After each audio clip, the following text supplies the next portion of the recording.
حج کے مقدس ایام ختم ہو چکے ہیں، قربانی کے عظیم دن ہم سے رخصت ہو چکے ہیں۔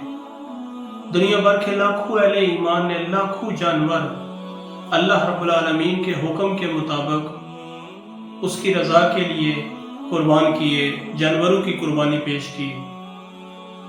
اور اب چونکہ یہ عظیم ساعتیں ہم سے جدا ہو چکی ہیں، اب قربانی، اب حج کے ایام پھر سال بعد زندگی نے اگر وفا کی تو میسر آئیں گے۔ لیکن ناظرین مکرم، کیا یہ گزشتہ ایام، یہ جانور جو قربان کیے، کیا یہ ہم سے فقط اتنا ہی تقاضا کرتے تھے کہ جو ہم نے جانوروں کو ذبح کیا 10، 11 اور 12 ذوالحجہ کی تاریخوں کو، وہی قربانی تھی؟ یا اس کا فلسفہ کچھ اور بھی ہے، اس کا تقاضا کچھ اور بھی ہے؟ یہ قربانی ہم سے کیا تقاضا کرتی ہے؟ قربانی ہمیں کیا درس دے کے جاتی ہے؟ ناظرین مکرم، اگر قرآن مقدس سے یہ سوال کیا جائے تو بڑی مشہور و معروف آیت مقدسہ سورہ کوثر کی دوسری آیت فَصَلِّ لِرَبِّكَ وَانْحَرْ، مالک فرماتا ہے کہ پس نماز پڑھیے اور قربانی کیجئے اپنے رب کی رضا کے لیے، فقط اس کی رضا کے لیے۔ اب کیا یہ حکم خاص ان دنوں کے لیے ہے 10، 11 اور 12 ذوالحج جو وانحر کا حکم ہے، قربانی کا؟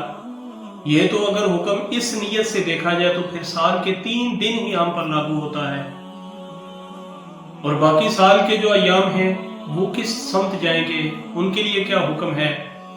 میرے پاک نبی علیہ الصلوۃ والسلام کے غلاموں، ذوالحج کے ان عظیم دنوں کے اندر جو قربانی جانوروں کی ہم نے پیش کی، اہل ایمان نے پیش کی، وہ فقط ایک یاد دہانی تھی، وہ فقط ایک عہد تھا، وہ محبت کی ایک داستان تھی جس کو رب تعالیٰ نے ہر سال ہمیں حکم دے دیا کہ اس کو دہرانا ہے۔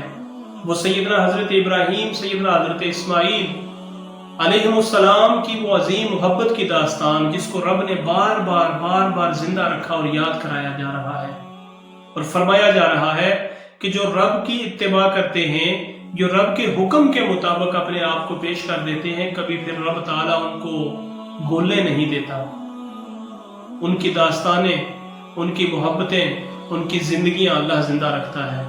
میرے پاک نبی علیہ السلام کے غلاموں، اسی یاد کو، اسی محبت بھری داستان کو یاد دہانی کے طور پر، سنت ابراہیم کے طور پر، سنت حبیب علیہ السلام کے طور پر ہم نے بنایا، سیلیبریٹ کیا، جانوروں کو ذبح کیا۔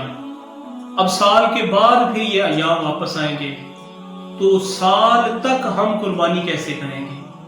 فَصَلِّ لِرَبِّكَ وَانْحَرْ، یہ جو 2 حکم ہیں، ایک تو نماز پڑھیے اور 5 وقت کی یہ عبادت ہے فقط رب کی رضا کے لیے، اور قربانی کیا ہے؟ کیا وہی جانوروں کو ہم نے ذبح کر دیا؟ ایسا نہیں ہے۔ میرے کریم نبی علیہ السلام کے غلاموں، وہ تو ہمیں ایک عہد کی طرف لے کر جایا جا رہا ہے، جو عہد ہم نے رب سے کیا ہوا ہے۔